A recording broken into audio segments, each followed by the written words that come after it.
YouTube, what are you doing in there? You know what? Don't worry about it. It's great to see you. Because tonight, we have a great video in store. We were having a look at horror games available on the Super NES and the Super Famicom. So let's pop downstairs and get the show on the road. I'll see you down there. Up first, we have one of my personal favorites. Get ready for King of Demons.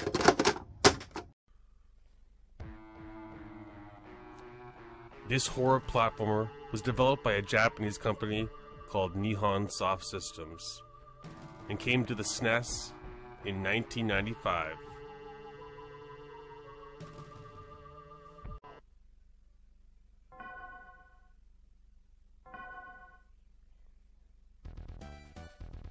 The story follows a warrior named Abel, who is set out on a mission to rescue his daughter from hell.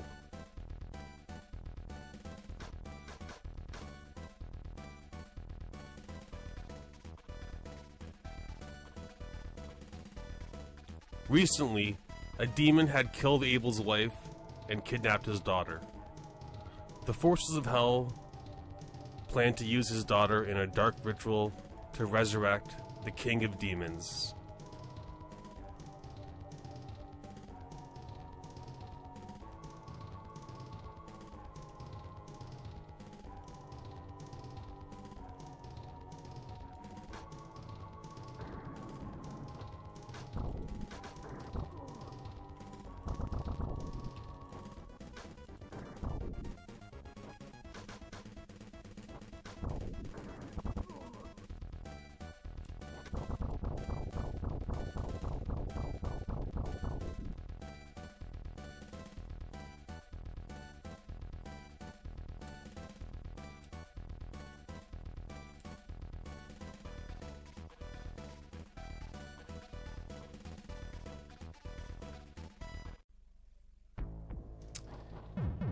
As Abel, you must enter hell and fight your way through hordes of demonic monsters. You have a melee attack, but your main form of defense is your handgun. It's not too powerful, but it does have unlimited ammo. Similar to games like Mega Man, you can also hold down the trigger button and charge up your attack.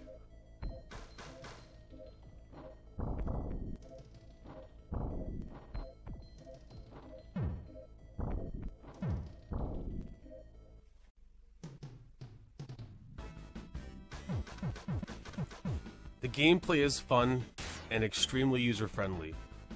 The game does a great job of being challenging, but not so difficult where it stops being fun.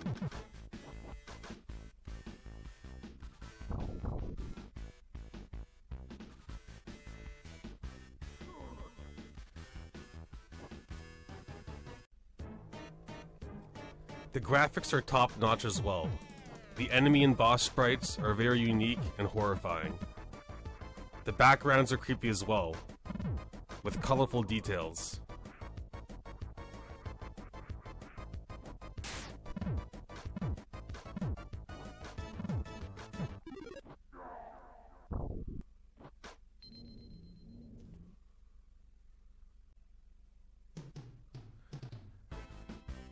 After defeating the first level boss, the game's main mechanic is finally realized, as it's revealed that your character can himself transform into a demon. Each time a boss is defeated, a crystal appears. Picking up this crystal will allow Abel to transform into one of 3 demonic creatures.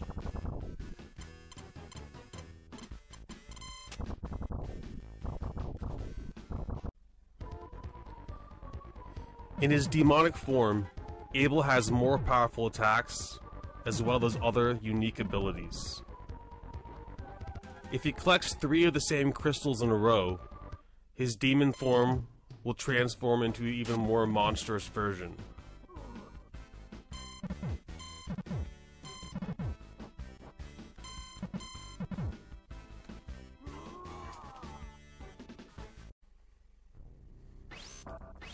All in all, King of Demons is an absolute must-play for horror fans. The casual gamer will enjoy this one too.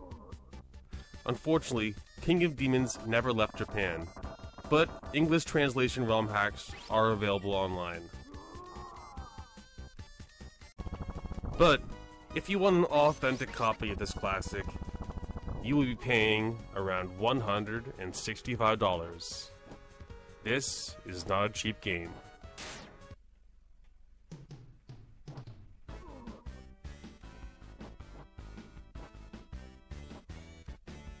Up next, we have the first-person shooter classic, Doom. Everyone's dead but me. They can't kill me. Gotta stay smart. You're not gonna win.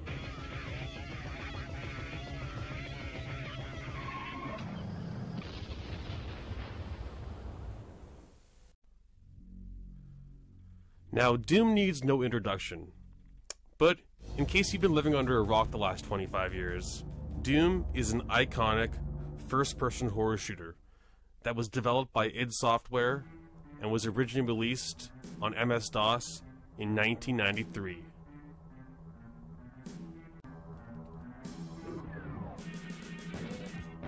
In 1995, Doom was ported to the Super NES. The port was done by Williams Entertainment.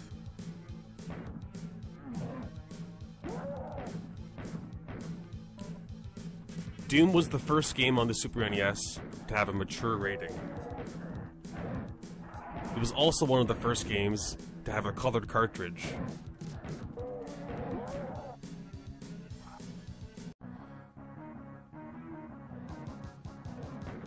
Instead of using the engine that was originally used on the PC version, the SNES port used a custom one. It was called the Reality Engine. This was made possible by the Super FX2 chip. This was hardware that was installed in certain Super NES cartridges that allowed for more advanced 2D and 3D graphics. The Super NES version of Doom was certainly impressive, but there were a few drawbacks. The PC version had a pixel ratio of 256 by 224. To achieve this resolution, the SNES port doesn't fill up the entire screen. Instead, it plays in the window with a black border surrounding it. Other graphical drawbacks include no texture mapping for floors and ceilings, as well as enemies being extremely pixelated when they're not right in the foreground.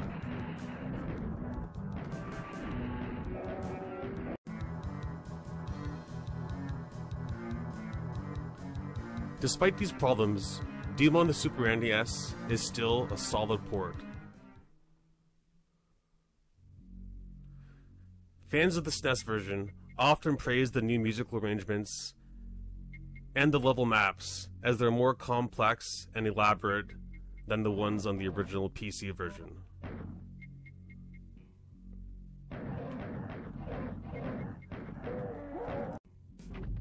Doom is a must-play game for fans of retro first-person shooters. Fans of horror games will also have a good time. On PriceDrawing.com, a loose copy of Doom is worth $37.12.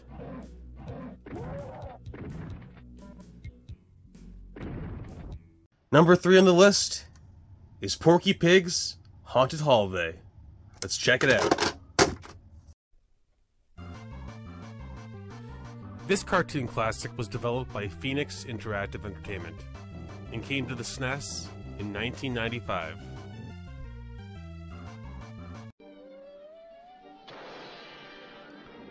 Over the years, Warner Brothers Entertainment released numerous cartoons starring Porky the Pig. An ongoing theme in many of these cartoons saw Porky going on vacation and somehow ending up in a spooky situation.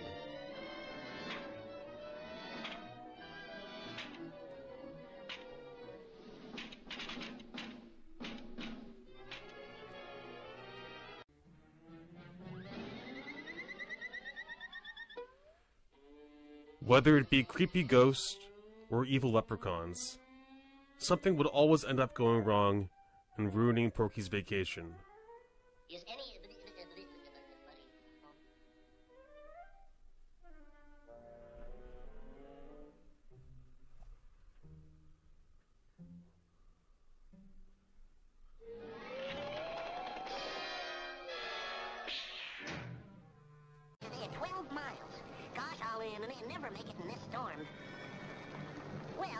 maybe the people in that quaint old castle will put me up for the night.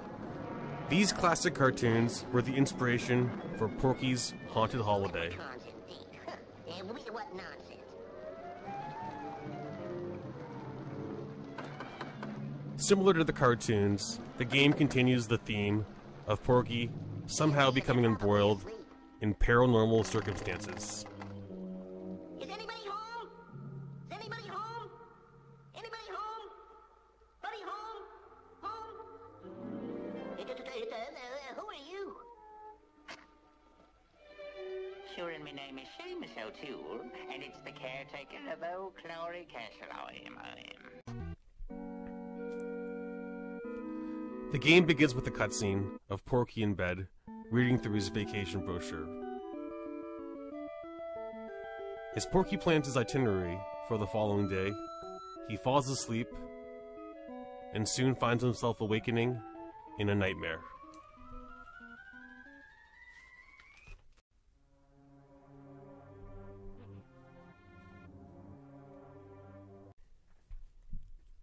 From here, the game is your standard 2D platformer. Porky can jump on enemies to dispatch them, and can also throw apples and oranges, if he finds a fruit basket power-up.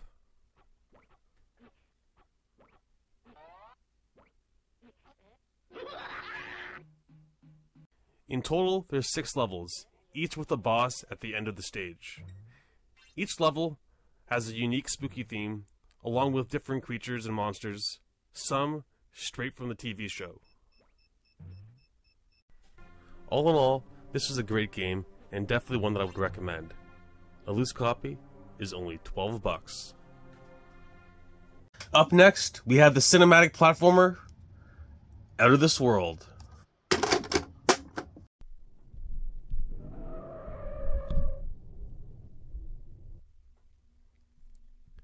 This sci-fi horror was created by a company called Delphine Software, and was originally released on the Amiga and the Atari ST.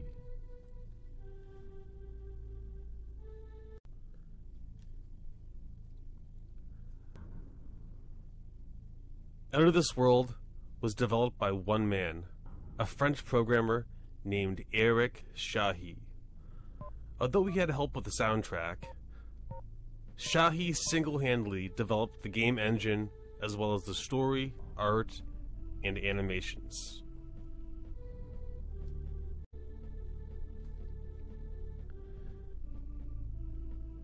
Out of This World was released on the Super NES in 1992. The port was handled by Interplay Entertainment.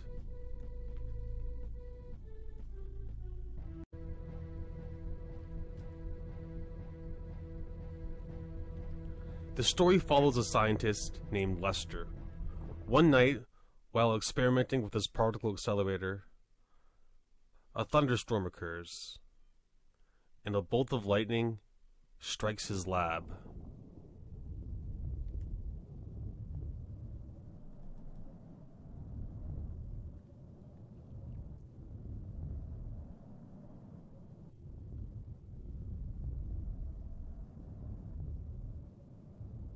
This unforeseen variable causes the experiment to go haywire, resulting in an explosion that transports Lester to a strange alien world.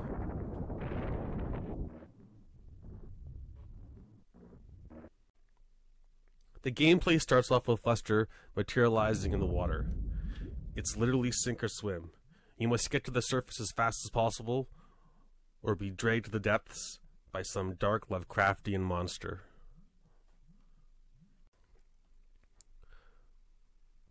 Once you've reached the surface, all you can then do is explore the environment. But you must watch out, as danger lurks around every corner. This game doesn't hold your hand. There's no hints, tutorials, or heads-up display. Furthermore, Lester has no weapons. He can kick small creatures, but even then, it's extremely easy to die.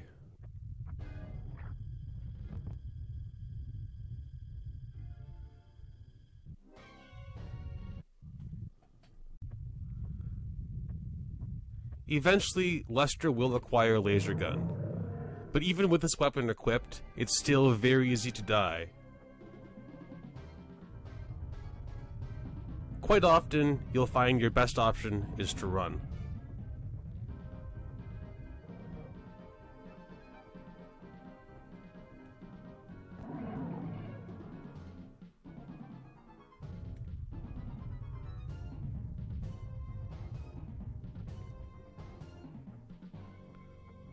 Fortunately, there are numerous checkpoints throughout the game, as experimenting with your surroundings and dying is all part of the experience.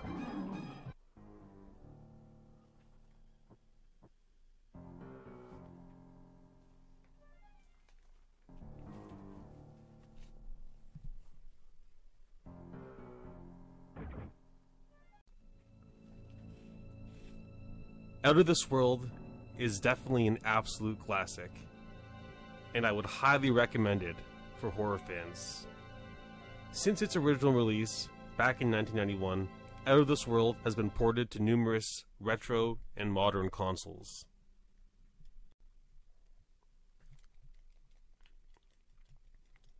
Pick up a loose copy of this cinematic platformer for the low cost of only $14.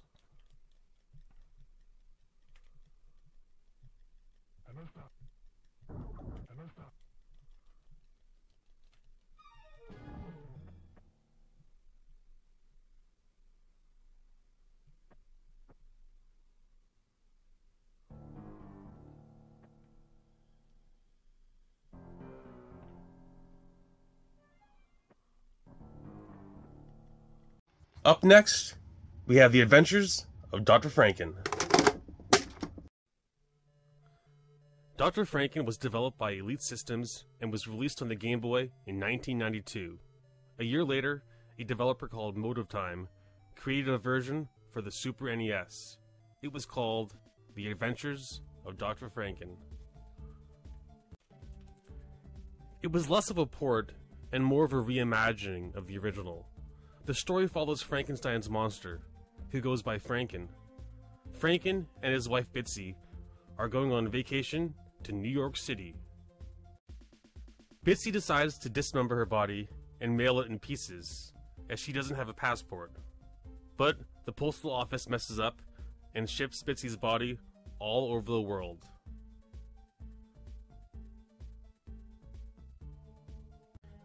You, of course, play as Franken, and must travel the world and collect all the pieces of Bitsy's body. Once again, this is another standard platformer where you have a melee attack and can jump. There's 20 levels in total, each full of unique enemies. The graphics in Dr. Franken are actually pretty good, and the backgrounds are colorful and detailed. The gameplay is not that great, but it is better than its Game Boy counterpart. Now, I probably wouldn't recommend this game, as I didn't have a great time playing it, but I have played worse. And if you're a fan of horror games and like collecting them, like myself, it might be worth checking out. On Pricechart.com, a loose copy is worth $12.54.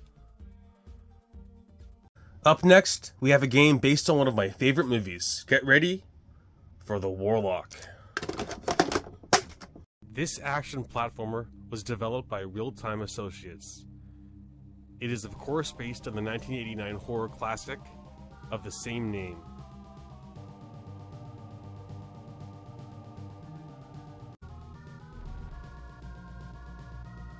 Every 1,000 years, when the sun and moon align, an evil being called the Warlock is sent to Earth to bring about the end of the world.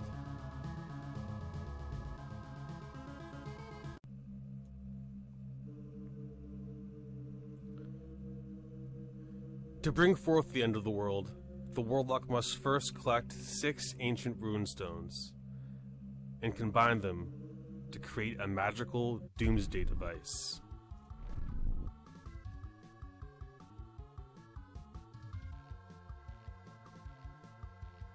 All that stands in the Warlock's way is an order of ancient druids who have dedicated their lives to hiding and protecting the ancient runestones.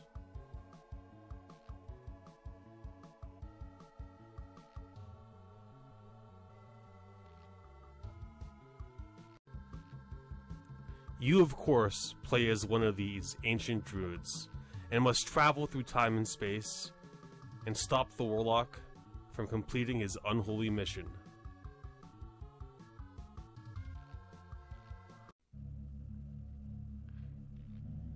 Each level sees the player simply scrolling from left to right, attempting to chase down the warlock.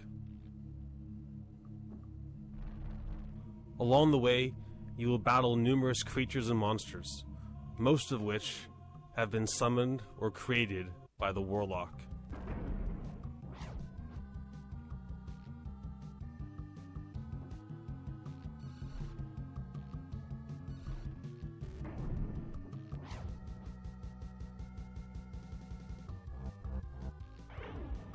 You have 7 different magical spells to aid you in your quest.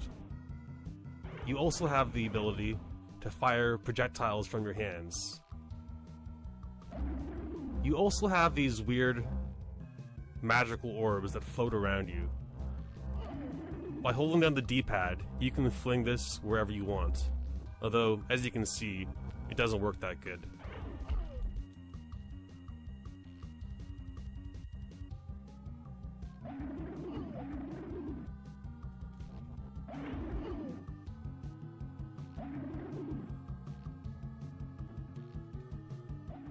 Now, when the Warlock came out, critics didn't really like this game. But truth be told, it's actually a very competent platformer. The creepy creatures you'll face and different demons definitely make for a compelling playthrough. It truly is a horror game.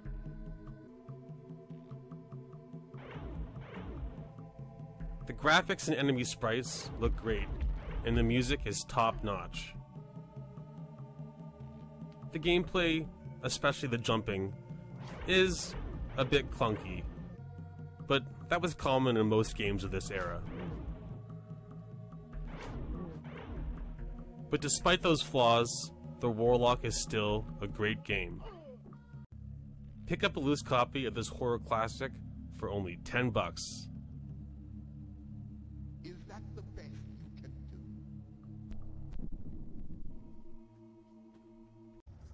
Up next, we have a game that you probably haven't heard of. Let's play Radical Dreamers. This interactive novel was developed by Square, and it was a game that was available through the Nintendo Satellaview. The Satellaview was a satellite modem peripheral that could be attached to the Super Famicom. It allowed players to download magazines, games, and other media onto special cartridges that they could then play in their Super Famicom.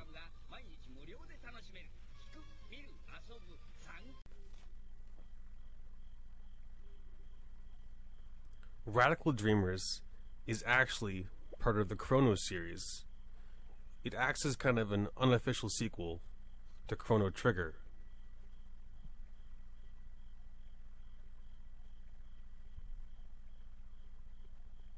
The story follows Kid, Sergei, and McGill. Anyone who has played Chrono Cross for the PS1 will recognize these characters, as they're the main protagonist in that game.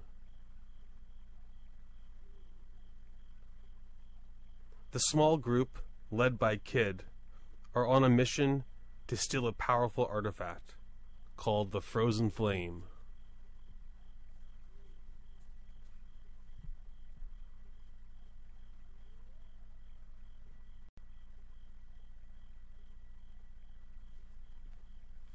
The Frozen Flame is located somewhere in a massive mansion called Viper Manor. The owner of the estate is an evil being called Lynx, who murdered Kid's parents back when she was still a child.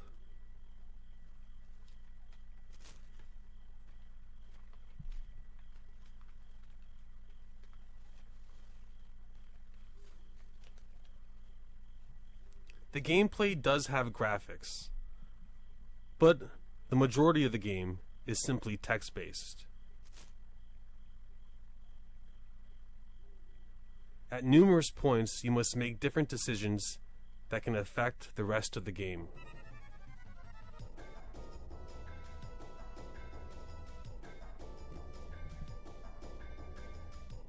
Throughout your playthrough, your party will be randomly attacked by numerous creatures, including wolves, goblins, and even demons.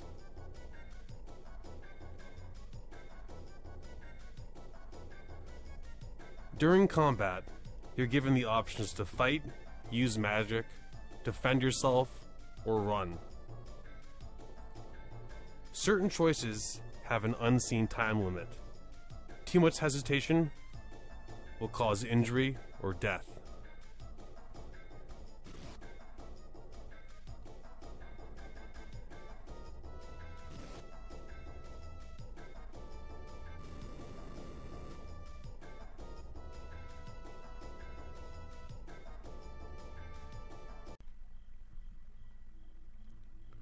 Chrono Series writer Masato Kato also wrote and directed Radical Dreamers.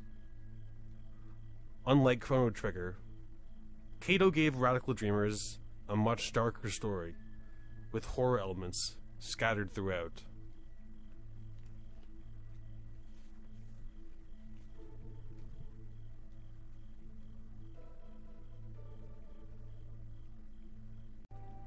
Radical Dreamers never received an official physical release, but English translation ROM hacks are available online. That's what you're seeing right here.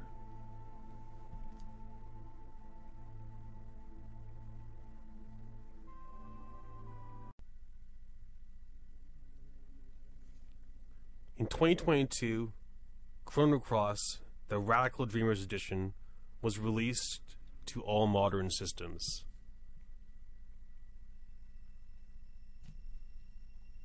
This new edition includes a new modernized version of Radical Dreamers.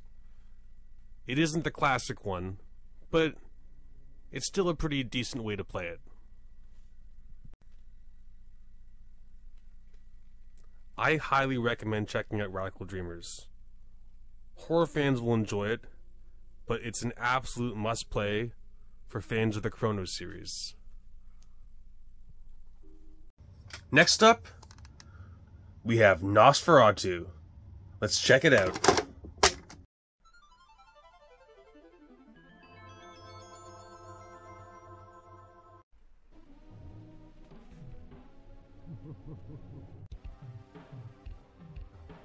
This action horror platformer was developed by a company called the Setter Corporation and came to the Super NES in 1995.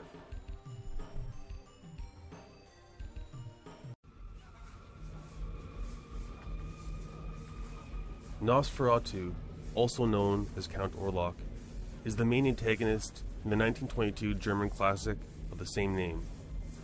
This black and white silent film was the first movie to feature a vampire. The story is based on Bram Stoker's Dracula. To this day, Nosferatu is highly regarded as a cinematic masterpiece.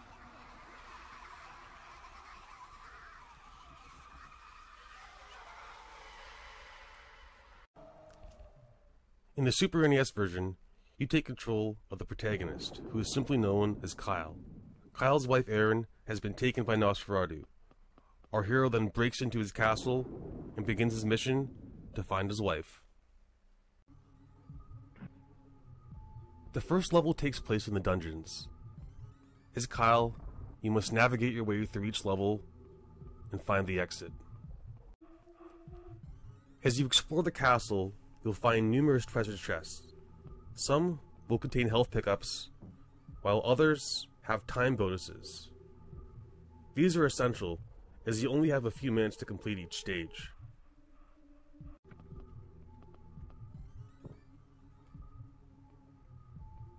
As you make your way through the castle, you will battle numerous different creatures, such as gargoyles, zombies, giant bugs, even demons.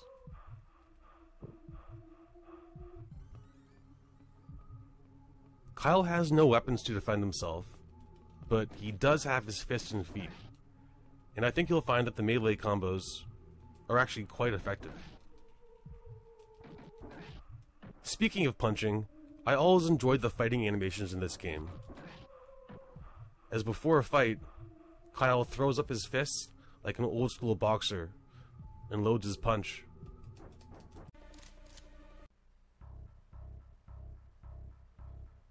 Now, one common complaint about Nosferatu is that the gameplay can be a bit clunky. And it's true, it's definitely a clunk fest, but you know what? Most cinematic platformers are. That's just part of their mystique. All in all, Nosferatu has great gameplay in my opinion. But its greatest asset is the presentation. The graphics are great, and the animations are very impressive. The cutscenes are also top-notch, and help create a truly terrifying atmosphere.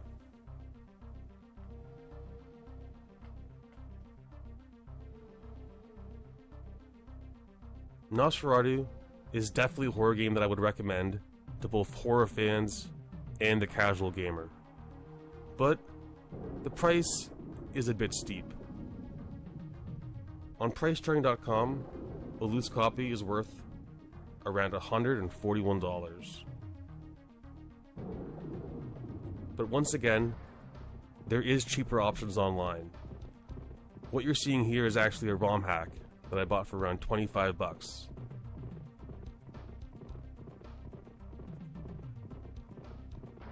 But you never know. Maybe one day, Nintendo will release this on the Switch. Next up, we have a game based on a cartoon classic. Let's play Scooby-Doo. In 1995, Scooby-Doo Mystery was released for the Sega Genesis and the Super NES. Although both versions have the same name, they were made by different developers. Illusion Gaming made their version for the Sega Genesis, which featured a point-and-click interface. The SNES version was developed by Argonaut Software, and was an adventure game that had platforming elements as well. Similar to the Sega Genesis version, the player takes control of Shaggy, accompanied by his dog, Scooby-Doo. There's 4 stages in total, each taking place at a different location. Each level begins with a cutscene of the Mystery Machine driving to their next case.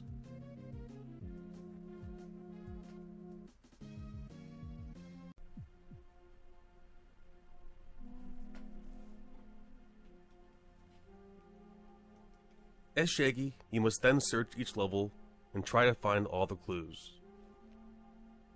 As you find more clues, more of the stage will slowly become available.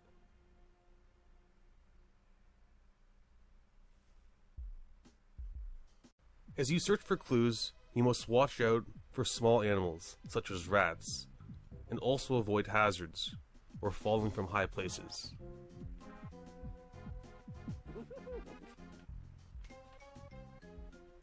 All of these things will cause your fright meter to fill up, and once your meter's full, unfortunately, you lose a life.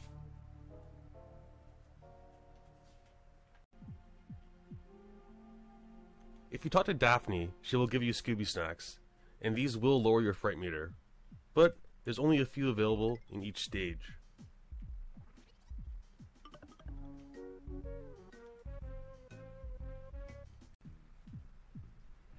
At preset points in the game, you will also be attacked by the stage monster. When this happens, as Shaggy, all you can really do is run away.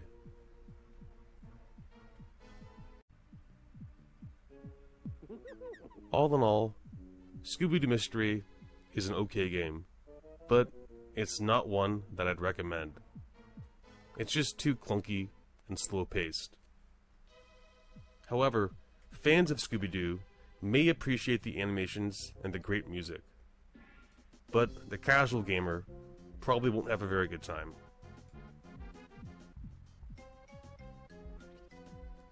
But for those Scooby-Doo fans interested, a loose copy is only worth around $9 on PriceCharting.com. If you want my advice though, and want to play a really good Scooby-Doo game, then check out the one for the Sega Genesis. That is one of my favorite horror games of all time. This next game cost me an arm and leg on eBay.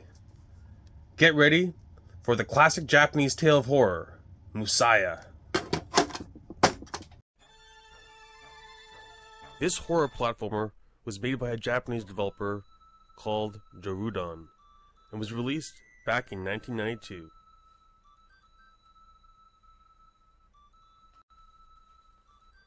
The story follows a spear-wielding warrior named Emoto, who is the lone survivor of a recent battle between two nations at war. Injured and war-torn, Emoto stumbles into a nearby village, nestled in the mountains. Emoto then collapses due to his injuries. When he awakens, he is greeted by the villagers, as well as the mayor. The mayor begs Emoto for help. He explains that the small village, for centuries, has protected a secret door that leads to a demonic realm. Recently, a demon had escaped and kidnapped the mayor's daughter. Her name is Shizuka, and as long as she remains in the underworld, the door to hell cannot be closed. Emoto then equips his trusty spear and enters the underworld to rescue Shizuka. Musaya is a typical action platformer. You scroll from left to right and face a boss monster at the end of each stage. Your spear is your main form of defense. You can stab left, right, as well as down if you're falling or jumping. You can also spin your spear in a circular motion to both deflect enemies and do damage.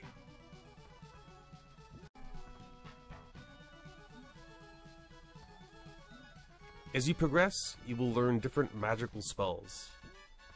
These are powerful attacks that will kill many enemies at once, although you only have a small amount of magic available for each stage.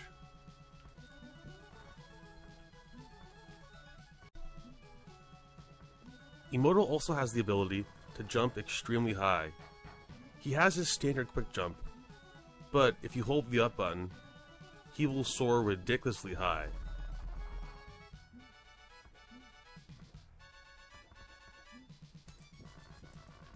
Throughout each stage, you will of course be attacked by numerous monsters and different kinds of demons. The enemies in Musaya aren't easy either. One common complaint is that the game is a bit unforgiving in this notion, although most platformers of this era weren't easy, so it's nothing new really.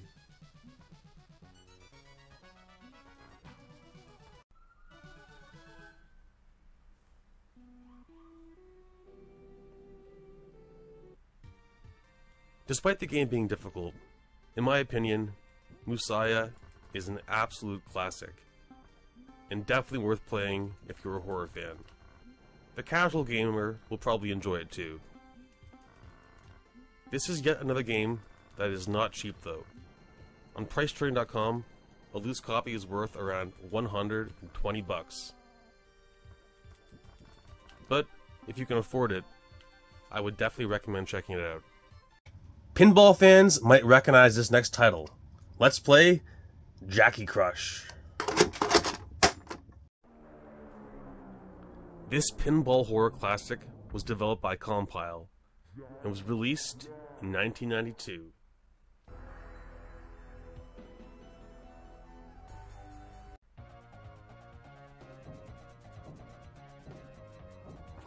This pinball classic is the third game in the Pinball Crush series, succeeding Alien Crush and Devil's Crush, which was known as Dragon's Fury for the North American Sega Genesis.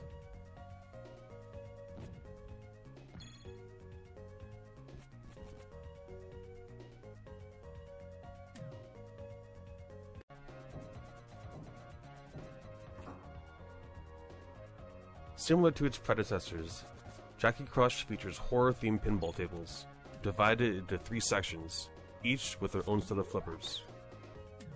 There's numerous moving targets, as well as several bonus stages.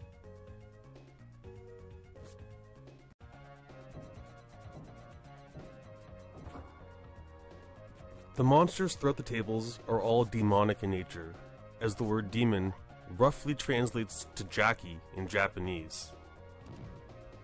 This game is an easy one to recommend to both the horror fan and the casual gamer. It's also a must-play for pinball fans.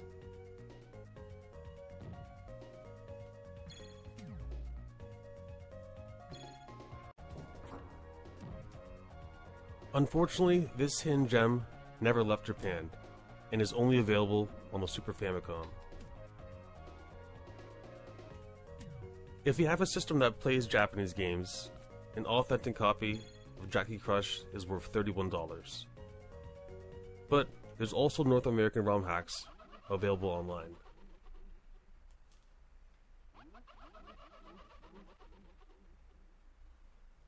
Up next, we have a game based on one of my favorite comic book superheroes.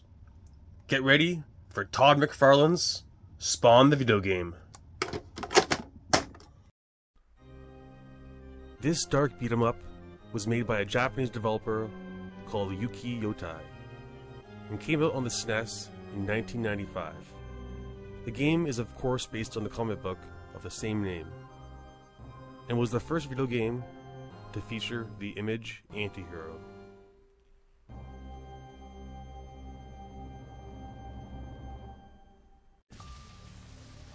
For those unfamiliar with the comic, Spawn was a popular superhero back in the 90s. Simmons is dead.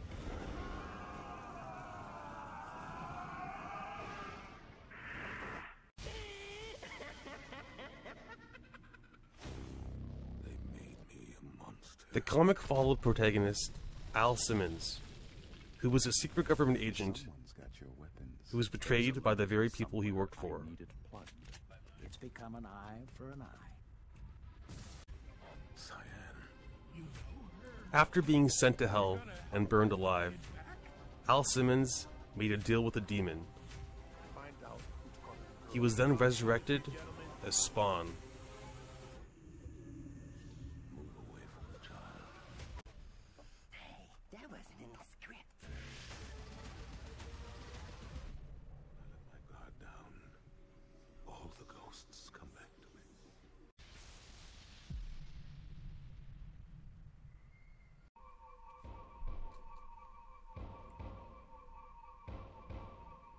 In the video game, the plot follows Spawn as he attempts to rescue 13 innocent children. Through some investigation, Spawn has discovered that the kids had been kidnapped by a sinister villain known as the Mad One.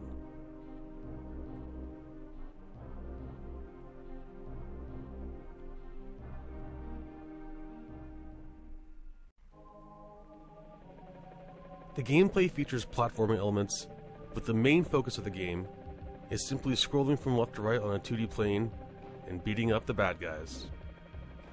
As Spawn, you can run, jump, kick, and punch.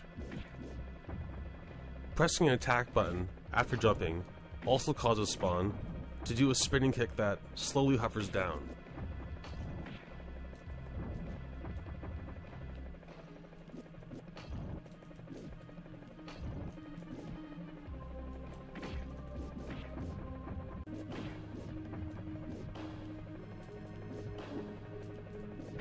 For most of the game, you'll be using Spawn's melee attacks, but Spawn also has numerous necro powers.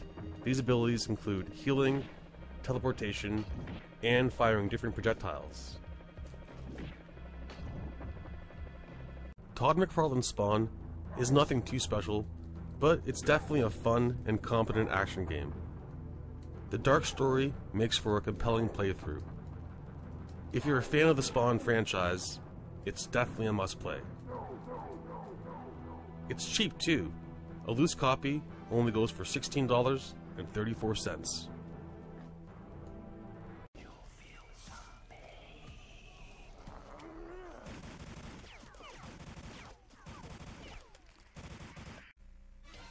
Before we look at the last games on our list, here are some more titles that didn't quite make the cut, but still meet the criteria, in my opinion, to be considered horror. Have a look.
かつてこの世に鬼神がある。鬼神同時前期。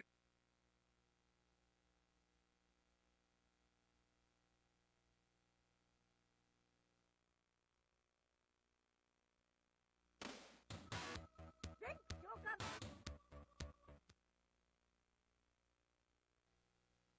我確定せい。全教官。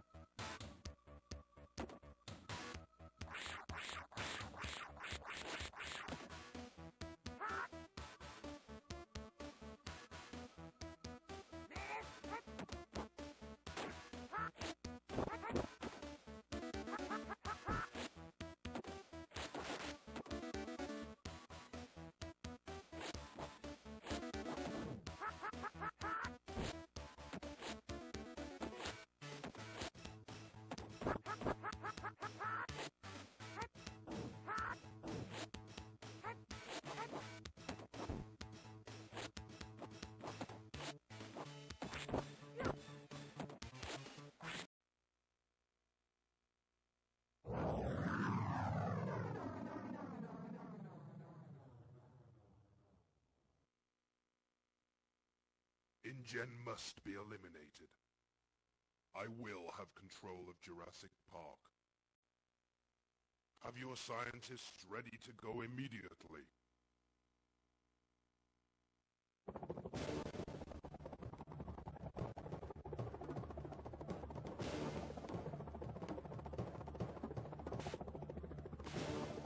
Prepare for drop!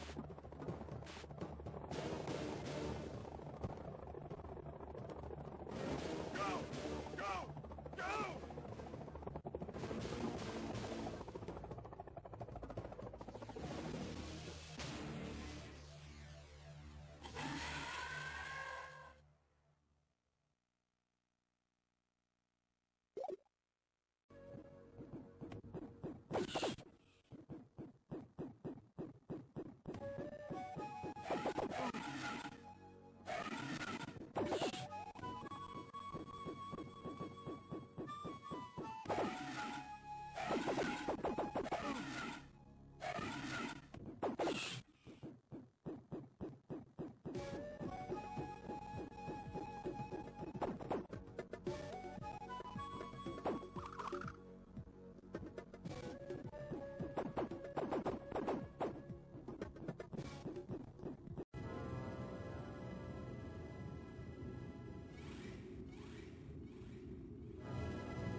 Next up, we're playing Demon's Crest.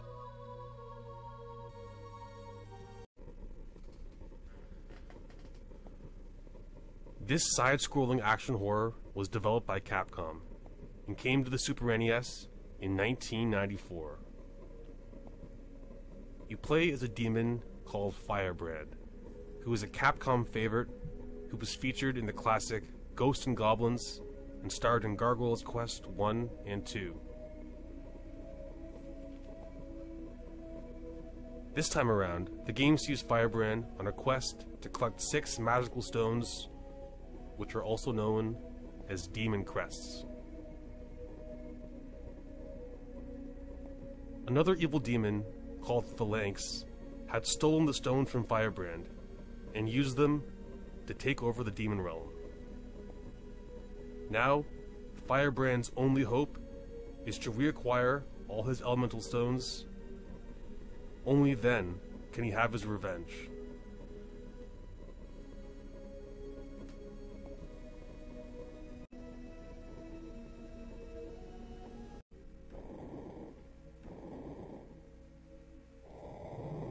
As Firebrand, you have a melee attack, but you also have the ability to fire projectiles. Being a demonic gargoyle, you also have the ability to fly. In fact, if you want, you can fly right across most levels.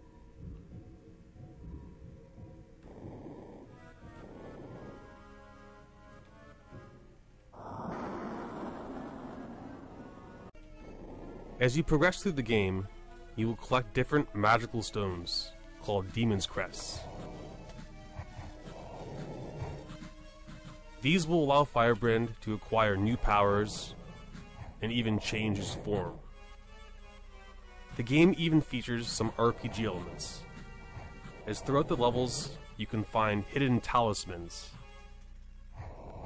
These will allow the player to level up certain abilities of their choice.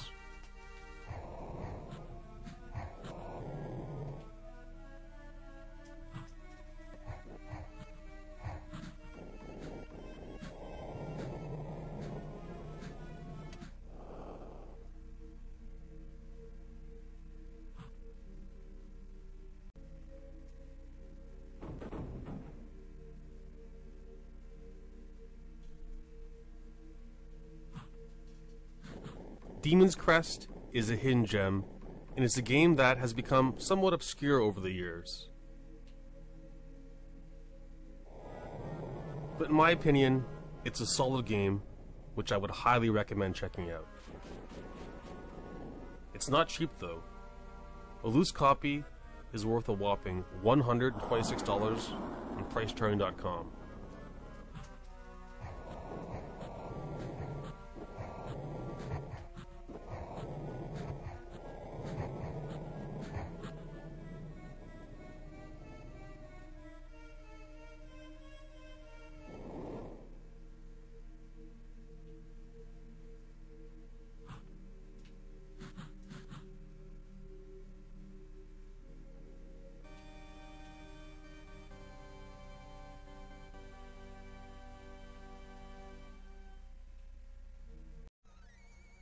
Up next, we have Zombies Ate My Neighbors. They're coming to your neighborhood. Zombies Ate My Neighbors was developed by LucasArts and came to the Sega Genesis and the Super NES in 1993. The game sees the player attempting to rescue his neighbors from the undead, as well as hordes of other creatures and monsters, many of which were inspired by famous movie monsters.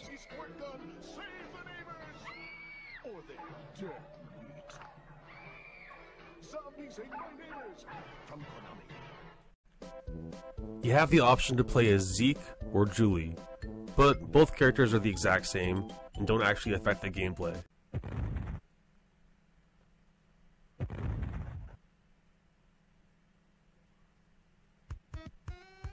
With an overhead point of view, you must explore each level and save as many neighbors as possible. The more neighbors you save, the more points you earn. Certain neighbors are harder to find, and thus worth more points. Once a certain number of points are obtained, the player will win an extra life.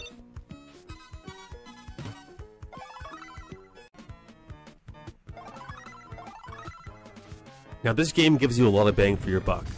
There's 48 different levels in total.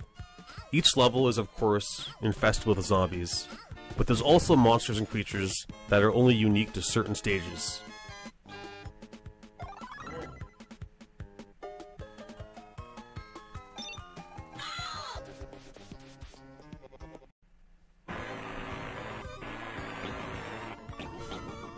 As you navigate your way through each stage, you will find different weapons and potion pickups.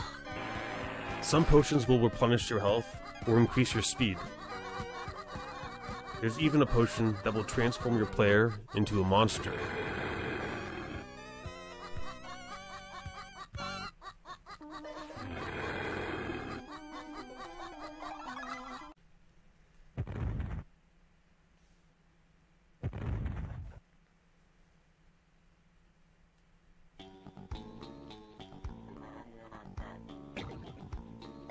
All in all, Zombies Ate My Neighbors is a great game and an absolute must-play for horror fans.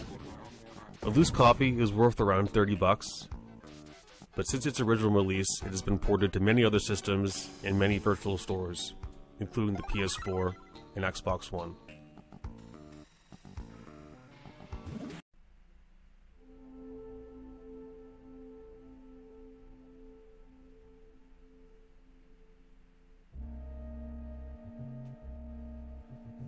Okay, up next, we have a classic. Welcome to Super Castlevania.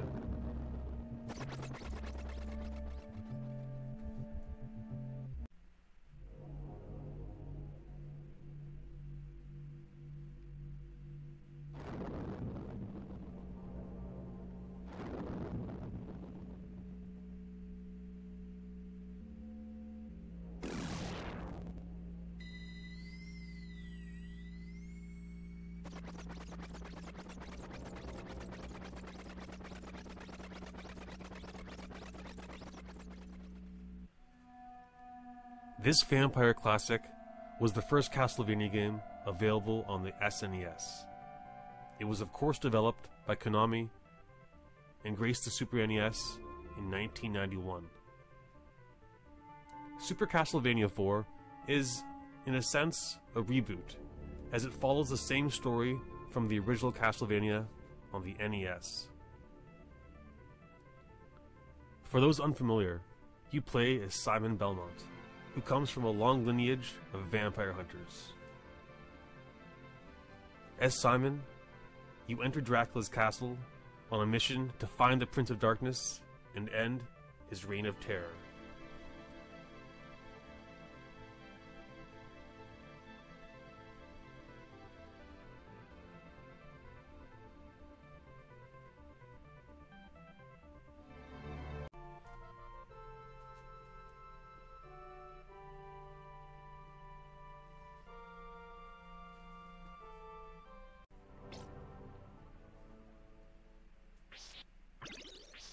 The gameplay in Super Castlevania is very similar to many of its predecessors.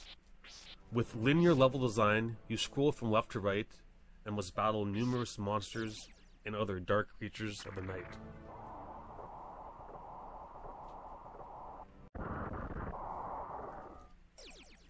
To defend yourself, you have the classic Hunter's Whip.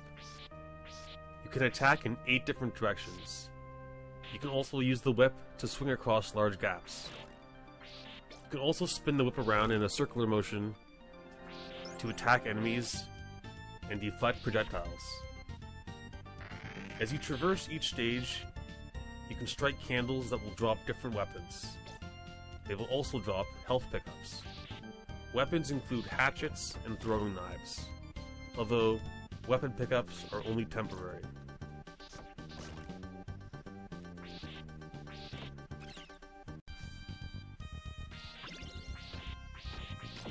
As per usual, at the end of each level, you must complete a boss battle.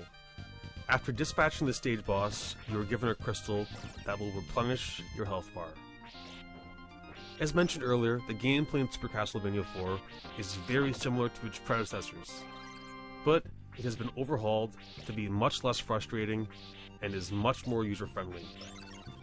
In fact, many share the opinion that Super Castlevania 4 is one of the best in the entire series. Now personally, my favorite is Symphony of the Night, but Super Castlevania 4 is definitely in my top 5 favorites of the entire series.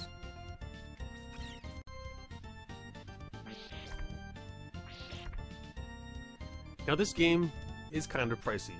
A loose copy is worth about $44, but over the years, Super Castlevania 4 has been made available on numerous virtual stores, and is also in the recent Castlevania Anniversary Collection. And once again, this game is also available on the Super NES Classic.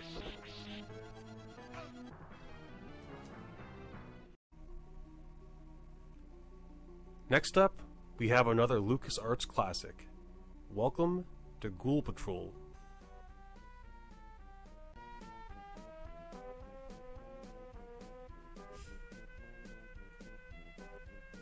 Released in 1993, this run-and-gun was developed by LucasArts and is considered the sequel to Zombies Ate My Neighbors.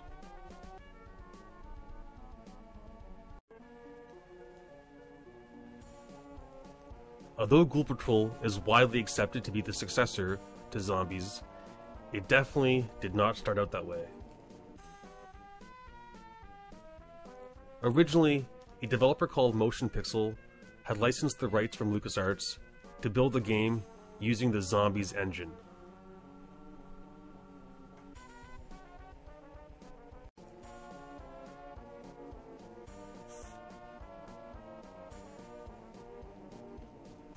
From what I've read, Ghoul Patrol was initially its own game, with no ties to zombies whatsoever. But near the end of the game's development, higher-ups at LucasArts decided to incorporate characters Zeke and Julie, who were the protagonists in Zombies. But other than these two characters and the same game engine, Ghoul Patrol is really its own unique game, and in my opinion, isn't an official sequel, although some might argue otherwise.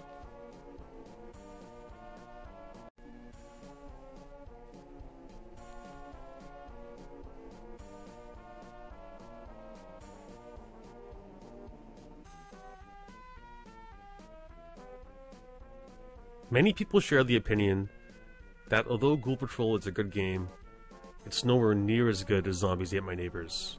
It just doesn't feel nearly as polished. That being said, Ghoul Patrol is still an excellent game, and definitely worth checking out.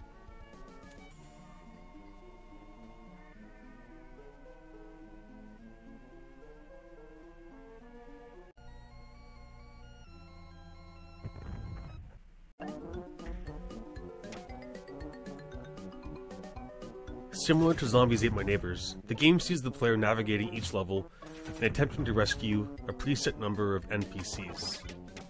At the end of each stage, you will fight a level boss.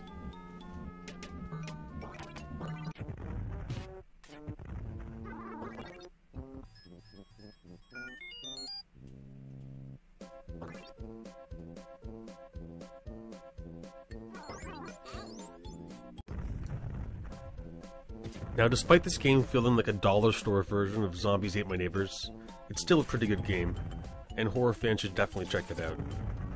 If you're interested, a loose copy of Ghoul Patrol is worth a whopping $155.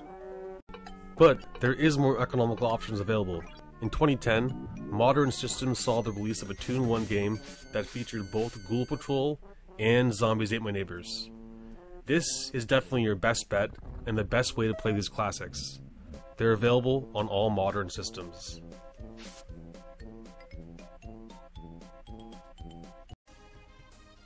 Up next, we have Castlevania, Dracula X.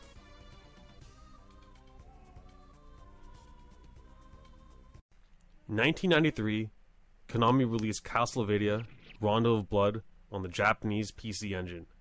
2 years later, the game was remade for the Super NES and was renamed Castlevania Dracula X. The plot in both games is pretty much the exact same, as are the graphics, but there were some large changes made to both the gameplay and level design. Konami couldn't do a direct port as the PC Engine had less limitations and was more powerful than the Super NES. The plot in Dracula X takes place several hundred years after Simon Belmont had defeated Dracula. Transylvania has long since forgotten Dracula's reign of terror and are living in a happy, vampire-free world. But there still remains evil individuals who worship Dracula, and eventually they succeed in resurrecting the Prince of Darkness. Dracula, who is still angry that Simon Belmont bested him in battle, decides to take revenge on Simon's last descendant, a warrior named Richter Belmont. Dracula kidnaps Richter's girlfriend Annette and her little sister Maria, hoping to lure Richter to his lair. When Richter Belmont learns of this, he equips his ancestor's sacred whip and leaves to rescue Annette and Maria.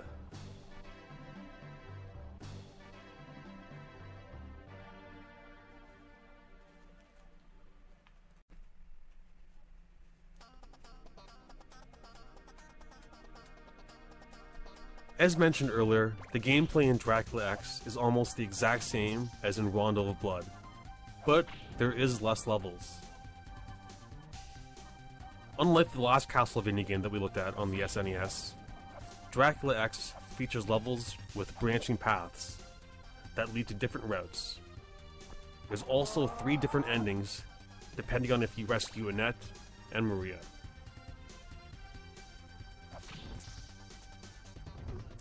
Now, Dracula X is a decent game, and fans of the series will definitely enjoy it. But for me, Super Castlevania 4 is a much better game, despite being older. The fact that you can only attack in 2 directions in Dracula X is a major downgrade in my opinion. But once again, fans of the Castlevania franchise will have a good time. Now, for those interested in playing Dracula X, it is unfortunately not a cheap game. On PriceStarting.com, a loose copy is worth a whopping $256. Now, Dracula X is a good game, but in my opinion, it is definitely not worth $256. A cheaper option is the Castlevania Advanced Collection. This recent collection features Dracula X, as well as 3 Castlevania games from the Game Boy Advance. In my opinion, this is definitely your best bet.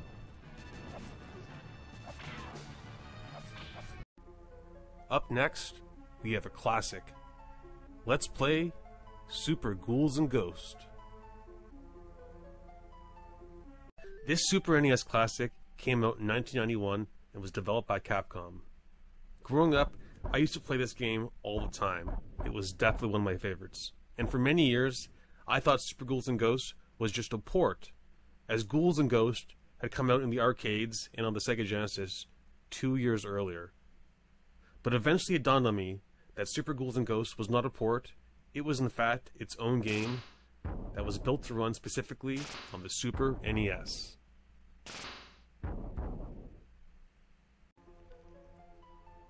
The story in both versions are pretty much the same, but the games are actually very different. The level design and enemy sprites are completely different in both versions, as is the gameplay.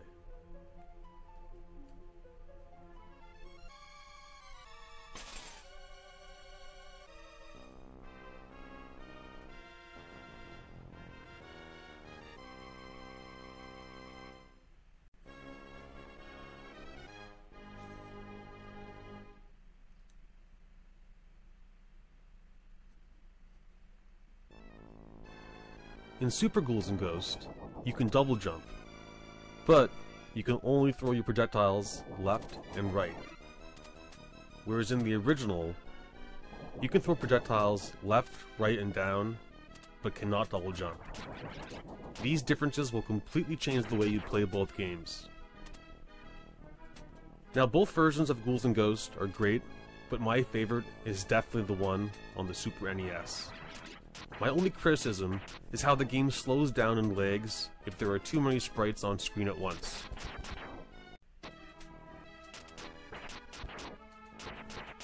Since the release of Super Ghouls and Ghosts, it has been ported to numerous other virtual stores, as well as the Game Boy Advance, and is also one of the many games available on the SNES Classic. On PriceDrawing.com, a loose copy is worth around $25.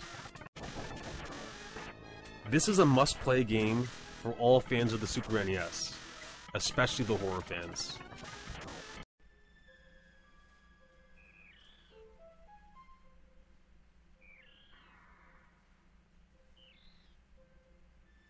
Up next, we have the sci-fi masterpiece, Super Metroid.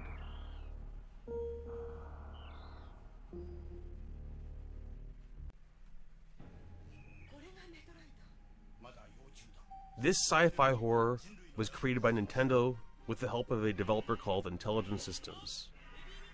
Released in 1994, this is the third game in the Metroid saga.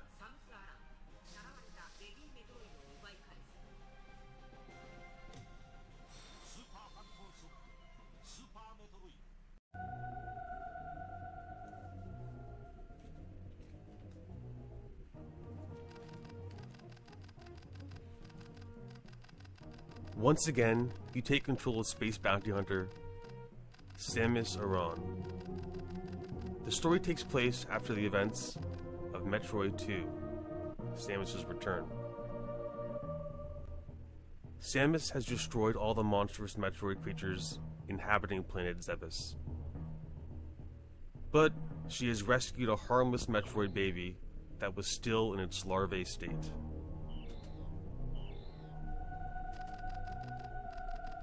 Taking pity on the small creature, Samus takes the young Metroid with her and flies to a research facility that is colonized by scientists. After some investigation, the scientists discover that the Metroid has strange energy-producing powers that could be harnessed for the good of mankind.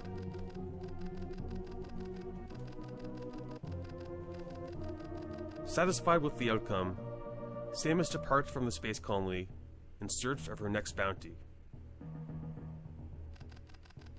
As Samus leaves the solar system, though, she suddenly receives an SOS from the research facility.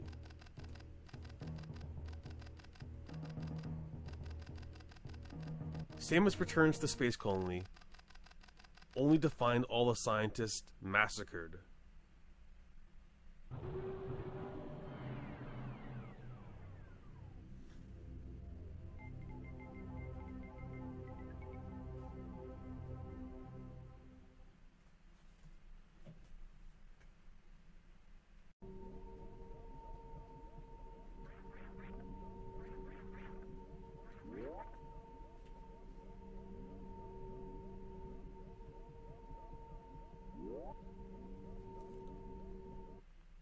Samus searches the research facility and soon finds the perpetrator. It is her arch nemesis, a horrific space pirate who goes by Ridley, but is also known as Geoform 187.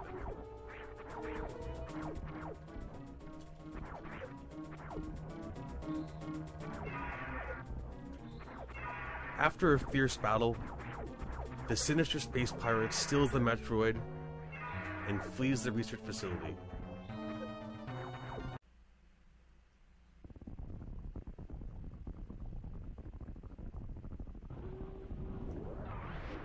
Samus manages to escape the space colony right before it self-destructs.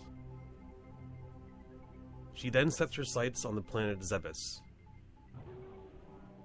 She returns to destroy Ridley once and for all.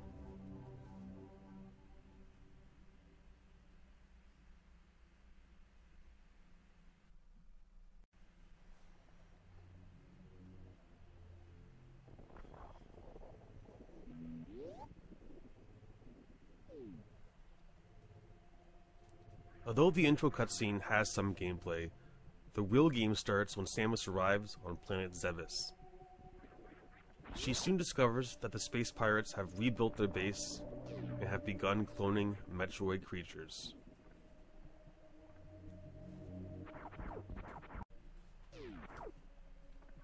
As Samus, you must navigate through the space pirate headquarters and destroy all hostile Metroids, as well as the space pirates.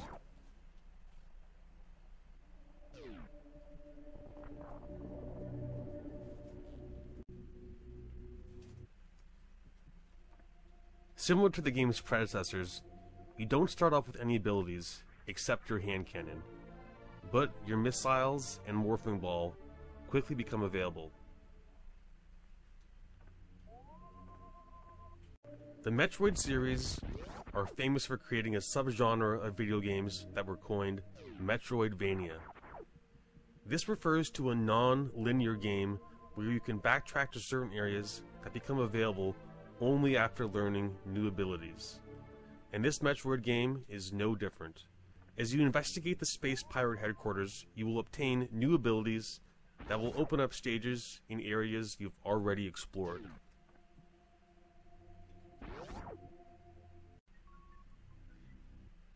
Super Metroid is definitely an amazing game. The colorful graphics and competent gameplay make for a fun and memorable experience. Now, some may not consider the Metroid series to be horror. I've always considered it to be more of a sci-fi, but the game does feature a dark and ominous atmosphere.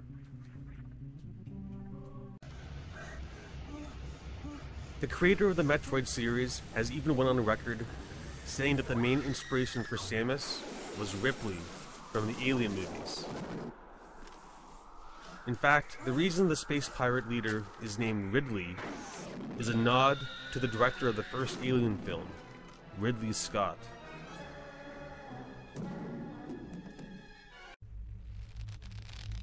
Plus, when you think about it, Samus is this badass hot chick that against all odds, always survives. When it comes to classic horror tropes, Samus has Final Girl written all over her.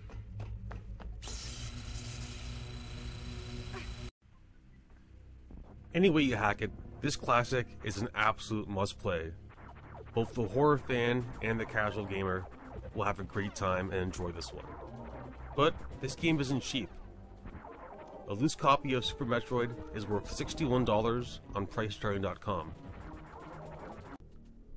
Luckily, there's more than one way to play this classic. You can play Super Metroid through the Switch online store.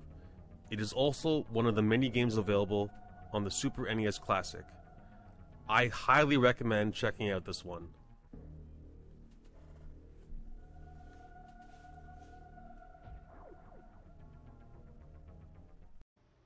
Before we have a look at the final two games on today's list, I want to point out that there are actually several interactive horror books available on the Super Famicom. Now, my collection of these games is not nearly complete, so I decided to not incorporate them in today's video. But rest assured, I fully intend on making a comprehensive list in the future. The second last game on our list is an RPG horror classic. Get ready for The Place's Demon.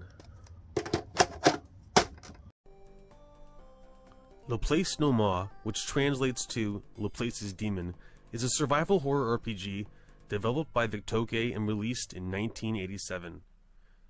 It was originally made for the NEC 88 and NEC 98 PC.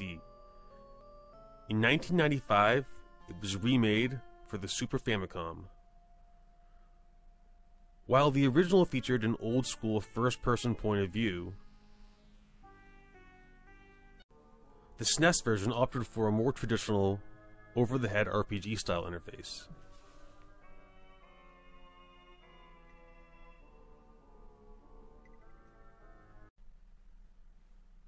The story is set in the town of Newcam, Massachusetts, which was inspired by Arkham, a fictional town created by H.P. Lovecraft that appeared in many of his stories.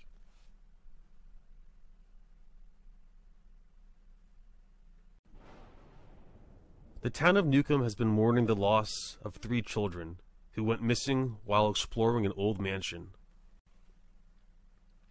Police searched the house and unfortunately found the mutilated bodies of 2 of the boys.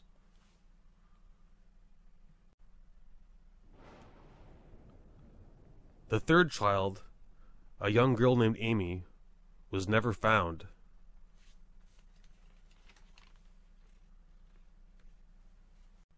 The authorities attempted finding the owner of the mansion, but unfortunately they were unable to find him.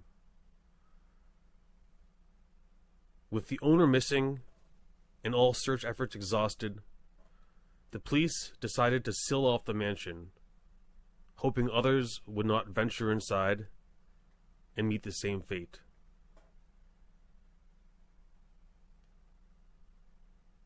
Now, it's up to you to assemble a team of investigators and explore the mansion and uncover its dark secrets.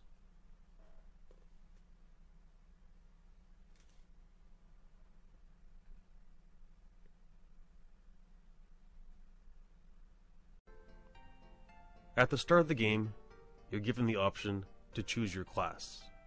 Most RPGs have class options, such as a mage, a thief, or a warrior.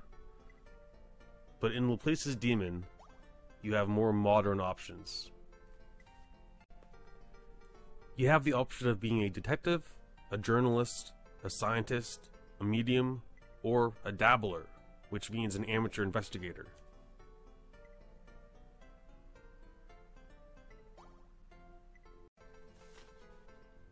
Each class has their own unique abilities. For example, the medium can communicate with spirits, and the journalist can take pictures of the paranormal and sell them.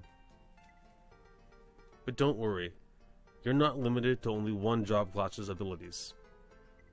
After choosing your own job class, you will enter a speakeasy, and eventually be asked to assemble your own team. You can choose 3 more job classes to add to your party.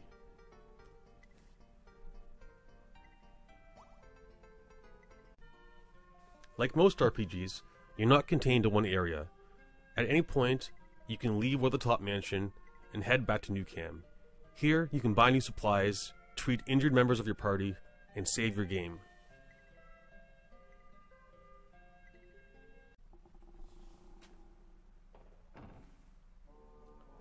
As you explore Weathertop Mansion, you will be randomly attacked by different spirits and monsters. The combat isn't anything new. It's a first-person interface where you can attack, use magic, defend yourself, or flee. There is, however, the option to speak to your attacker. Usually, the ghost or monster will refuse to communicate and will simply continue to attack. But sometimes, they will communicate. This can lead to new missions and different secrets. As mentioned earlier, the journalist can take pictures during these random battles and sell them in town. This is an easy way to earn extra money to buy more supplies. This is one of the coolest features in the game.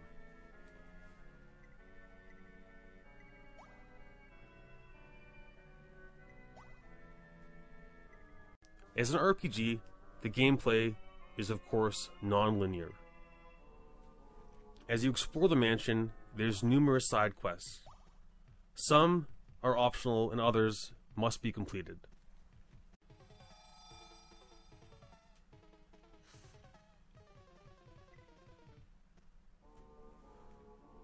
All in all, Laplace's Demon is a unique RPG experience that I cannot recommend enough.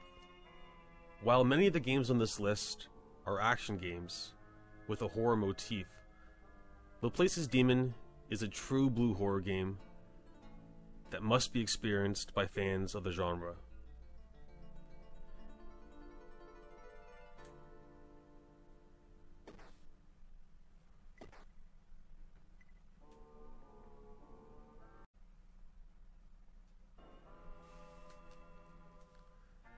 Sadly, this hidden gem never left Japan, but fortunately, there are plenty of English translation ROM hacks available online.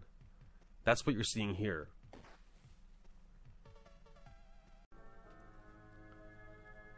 Now, PriceCharting.com didn't have a value for this game, so I can't tell you how much an authentic copy is worth exactly, but on eBay, they're selling for no less than $100. It's not a cheap game.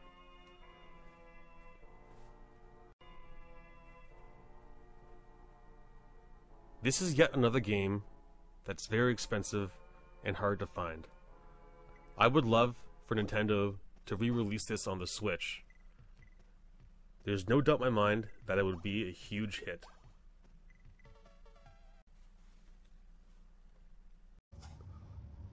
Well, YouTube, as usual, we saved the very best for last. Let's play Clock Tower. Clock Tower is a 2D survival horror adventure game with a point-and-click interface. It was developed by Human Entertainment and released on the Super Famicom in 1995. The Clock Tower was inspired by the 1985 horror classic Phenomenon, starring Jennifer Connelly and directed by Dario Argento.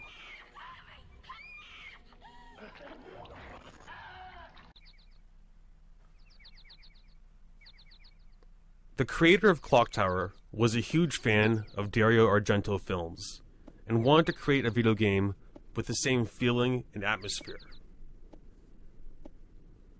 Even the main character in Clock Tower shares a striking resemblance to actress Jennifer Connelly.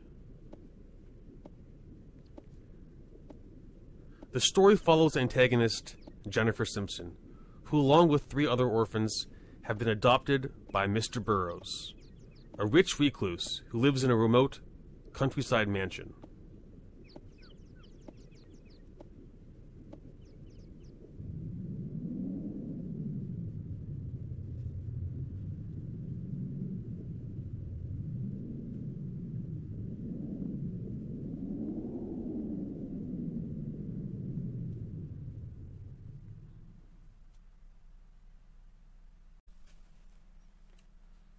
Shortly after arriving at the estate, their social worker, Miss Mary, goes to find Mr. Burroughs and inform him that his new children have arrived.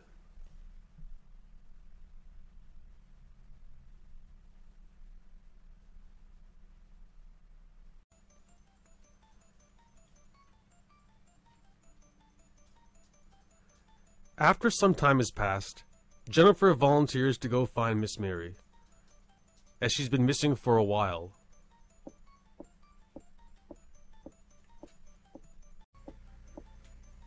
Jennifer begins searching for Miss Mary, when suddenly she hears a loud scream from the main hall.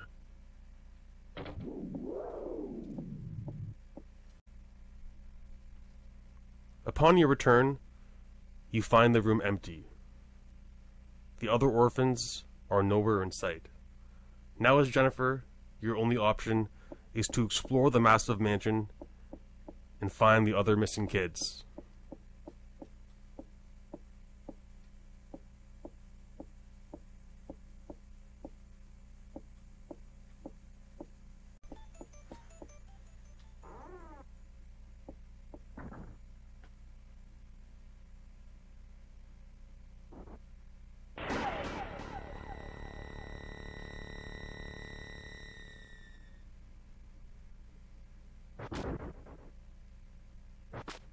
Not long into your investigation, you are suddenly attacked by a short man wielding a giant pair of scissors.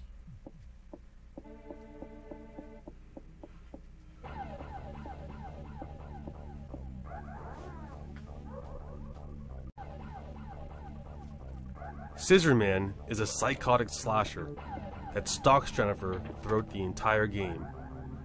As you explore the mansion, Jennifer can be attacked by this small creature at any point.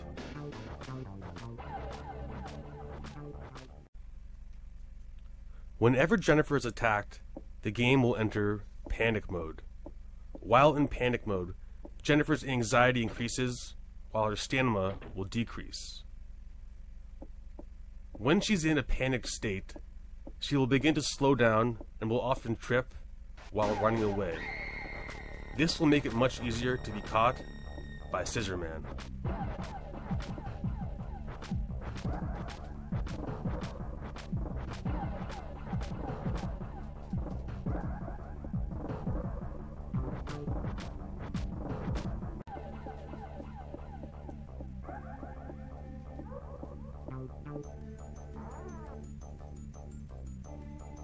Your best bet to survive Scissor Man's attacks are to either run or hide.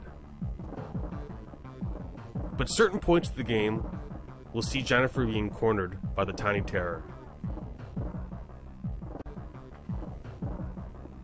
You have no weapons and no way to fight back against Scissor Man.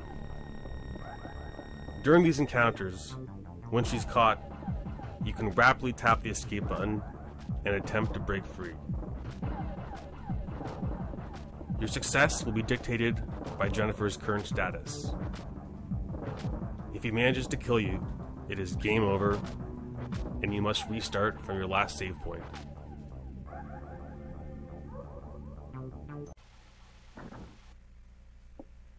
As Jennifer, when you're not running for your life, you will be investigating the mansion room by room. As mentioned earlier, the game has a point-and-click interface. But you can also use the controller shoulder pads to move around left or right.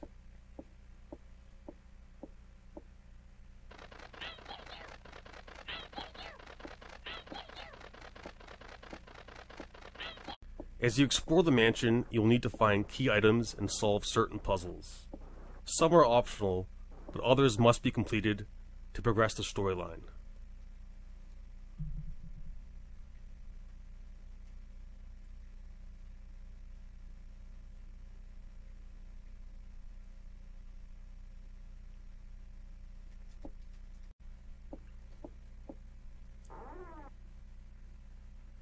Now, as mentioned earlier, you don't have to solve every puzzle throughout the game. But, should you wish to save Miss Mary and the other missing orphans, you must then complete every available side mission. At the end of the game, depending on how many people you've saved, there's 9 different possible endings. This gives Clock Tower a huge level of replayability, which is a nice bonus in any game.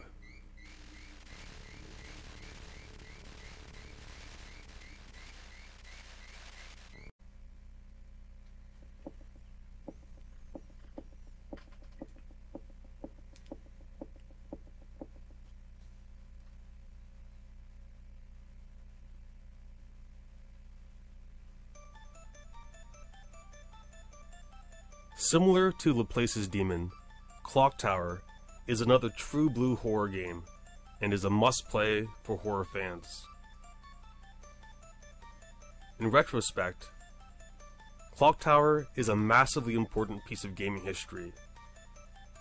Without a doubt, it helped to shape the survival horror genre.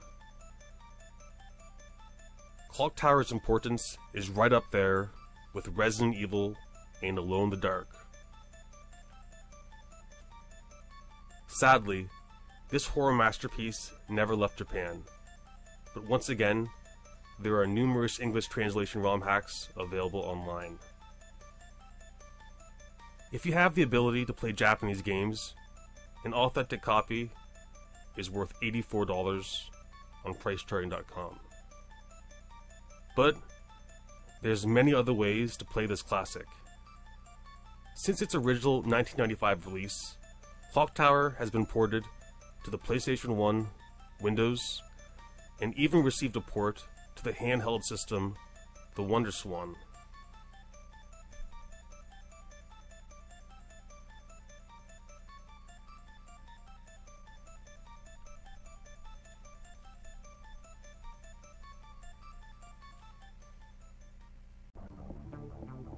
Recently, a new modernized version of Clock Tower has been made available to download on most modern systems. This is a horror classic that I highly recommend checking out.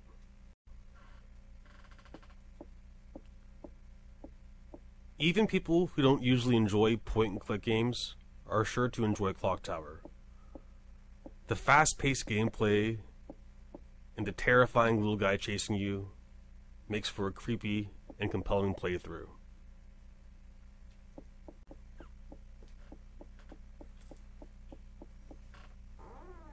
Over the years, Clock Tower has spawned several sequels.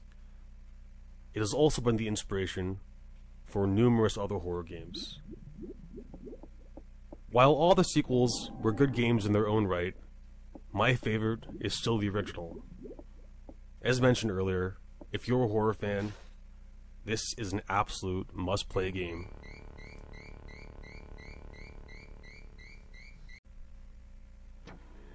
Well everyone, that is the end of the video. I hope everyone had a good time and learned about some new horror games available on the Super NES. Thanks for watching, I really appreciate it. Until next time, this is Rare Play Gaming, signing off. I will see everyone on the next one.